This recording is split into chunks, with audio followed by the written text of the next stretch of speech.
오늘 우리에게 주시는 말씀은 창세기 29장 31절에서 35절까지의 말씀입니다.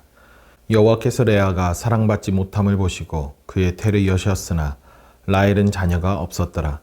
레아가 임신하여 아들을 낳고 그 이름을 루벤이라 하여 이르되 여호와께서 나의 괴로움을 돌보셨으니 이제는 내 남편이 나를 사랑하리로다 하였더라. 그가 다시 임신하여 아들을 낳고 이르되 여호와께서 내가 사랑받지 못함을 들으셨으므로 내게 이 아들도 주셨도다 하고 그의 이름은 시므온이라 하였으며 그가 또 임신하여 아들을 낳고 이르되 내가 그에게 새 아들을 낳았으니 내 남편이 지금부터 나와 연합하리로다 하고 그의 이름을 레위라 하였으며 그가 또 임신하여 아들을 낳고 이르되 내가 이제는 여호와를 찬송하리로다 하고 이로 말미암아 그가 그의 이름을 유다라 하였고 그의 출산이 멈추었더라. 아멘. 오늘 본문 첫 절은 우리로 하여금 많은 생각을 가지게 하는 문장으로 시작합니다. 여호와께서 레아가 사랑받지 못함을 보시고 그의 태를 여셨으나 라헬은 자녀가 없었더라. 먼저는 성경을 잘 아는 믿음 있는 성도라면 누구나 동의할 화두를 던져줍니다. 태생, 생명을 가지고 태어나게 하는 모든 권한은 우리 하나님께 달려 있다는 것입니다. 이에 대해 성경은 하나님께서 태의 문을 여셨다라고 표현하죠. 우리 주변에 임신을 기다리는 가정들이 있음을 종종 보게 됩니다. 결혼하고 때가 되면 척하고 아이가 들어설 거라 여겨지는데 그게 참 쉬운 것 같은데 어렵습니다. 저희 가정도 힘들었던 시절이 있었습니다. 임신되지 않은 세월은 많이 길지 않았지만 그 기간 동안 간절한 것만큼 절망도 했고 체념도 하고 입양도 생각해 볼 정도로 괴로웠던 시절이 있었습니다. 그런데 정말 상상할 수도 없는 기적이 일어났습니다. 저희 가정에도 태의 문을 열어주셔서 지금은 새 아이와 함께 희로애락을 누리고 있습니다. 생명은 하나님 손에 달려있지요. 그래서 우리의 능력을 인정할 수밖에 없습니다.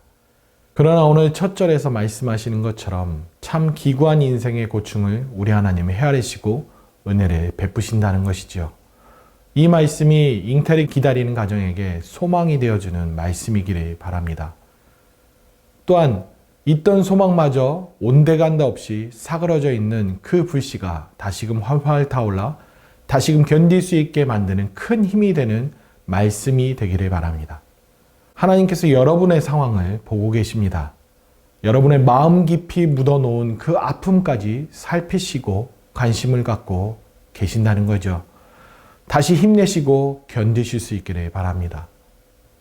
언어에 능력이 능통한 사람은 언어로 유의를 부릴 줄 압니다.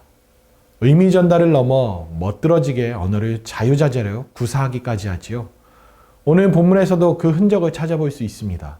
바로 레아라는 이 단어와 보시고라는 단어에서 말입니다. 레아라는 단어는 어원이 라입니다. 보시고라는 단어도 라입니다. 음가는 같습니다. 이처럼 하나님께서 라를 라하신 것입니다. 그런데 음가는 같은데 뜻은 다릅니다. 레아의 이름에서의 라는 지치게 하다, 실증나게 하다라는 뜻을 가집니다. 이름으로서 좋지 않은 뜻이지요. 어쩌면 레아가 남편에게 사랑받지 못했던 것은 지치게 하고 실증나게 한 것은 아닐까 싶습니다.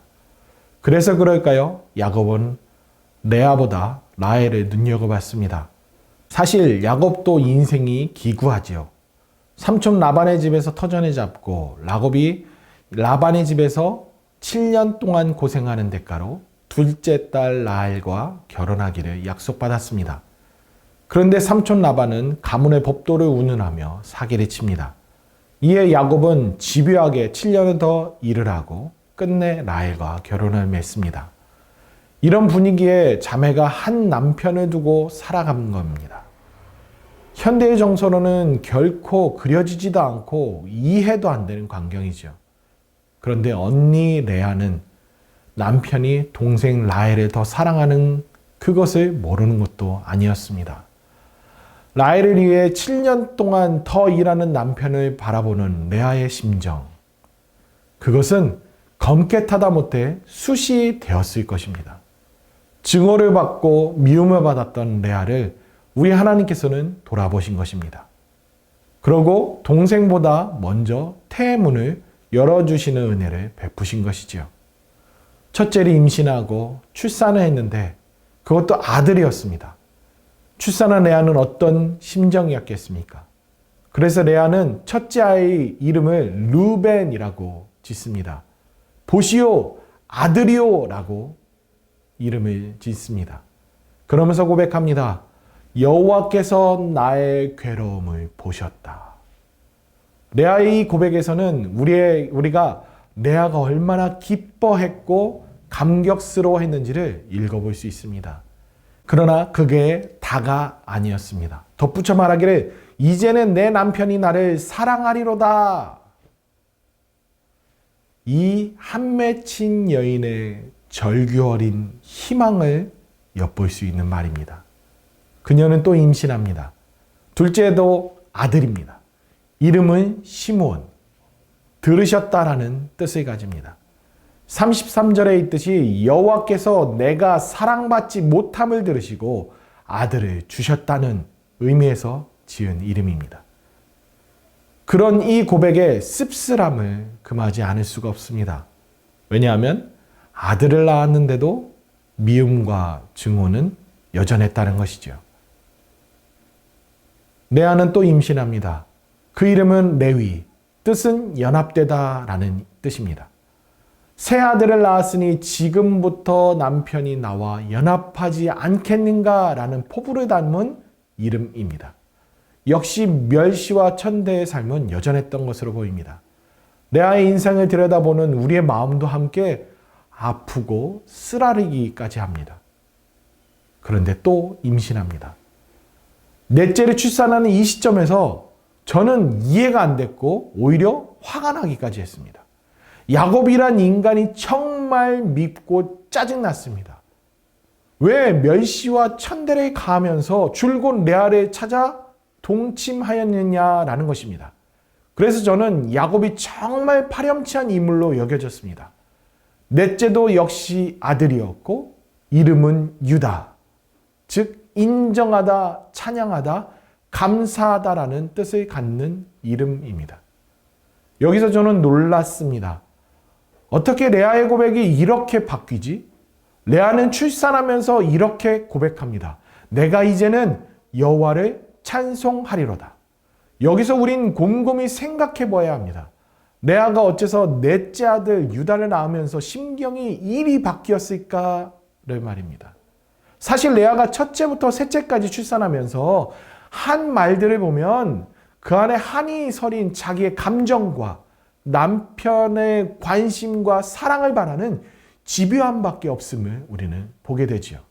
그런데 넷째 유다를 낳는 시점에서는 나란 사람의 애달픈 감정은 온데간데 없습니다. 한이 서린 집착도 없습니다. 정말 레아는 바뀌었습니다. 분명히 이전과 다른 레아입니다. 그런데 신기한 것은 내가 이제는 여호와를 찬송하리로다 라고 고백한 이 시점부터 출산이 멈추었다는 사실입니다. 레아의 고백과 절묘하게 들어맞는 연관성이 있어 보입니다. 31절에 태문을 여신 하나님과 35절에 출산을 멈추신 하나님의 분명한 의도가 있음을 다분히 드러내주고 있습니다. 우리 하나님은 매력이 없고 남편이 실증나고 진리할 정도로 멸시받던 연약한 여인의 아픔과 슬픔을 헤아려 보시는 하나님이시라는 것이죠. 하나님의 이런 속성이 때때로 남들보다 내세울 것 없고 지극히 평범한 우리 인생들, 심지어 남들에 비해 패배자처럼 주눅들어 살아가는 인생들에게까지도 우리 하나님 관심과 돌봄의 은혜를 베푸시는 분이라는 것을 우리는 이 사실에 큰 위로와 은혜가 됨을 알게 되죠. 이와 아울러 아브라함의 인생을 인도하시고 어디론가까지 이끄시며 믿음 안에서 성장시키시는 하나님께서 이삭과 야곱에게도 그러하셨듯이 레아에게도 동일하게 역사하시는 하나님을 발견하게 됩니다. 하나님은 레아를 비적하셨습니다. 하나님을 찾고 하나님께 감사를 드리며 은혜로 여겼던 레아지만 여전히 자신의 감정이 우선이고 하나님보다 남편의 사랑에 더 굶주렸던 레아를 끝끝내 하나님밖에 없음을 인정하고 경배할 수밖에 없도록 인도하셨던 것입니다. 이를 목적으로 태문을 여셨고 그 의중대로 성장한 믿음을 보일 때 출산을 하나님은 막으셨습니다. 이쯤에서 볼 때 우리 하나님은 우리가 정말 원하는 소원을 이루어 주시는데 단순히 소원을 이루어주는 목적으로가 아니라 하나님으로 만족하고 하나님을 하나님으로 인정하며 경외하는 믿음을 가지도록 이끄신다는 것을 깨닫게 하십니다. 따라서 여러분, 우리가 이 땅에서 하나님의 은혜를 누리며 때에 따라 역사하시는 그 인도가 이 땅의 안락과 윤택함이 아니라 하나님으로 만족하는 우리가 되기를 바라시는 하나님의 뜻이 있음을 깨닫는 저와 여러분들 될 수 있기를 바랍니다. 오늘도 눈에 보이는 이 세계보다 눈에 보이지 않는 영원한 것을 꿈꾸며 하나님께 시선을 올려드리는 하루가 되실 수 있기를 바랍니다.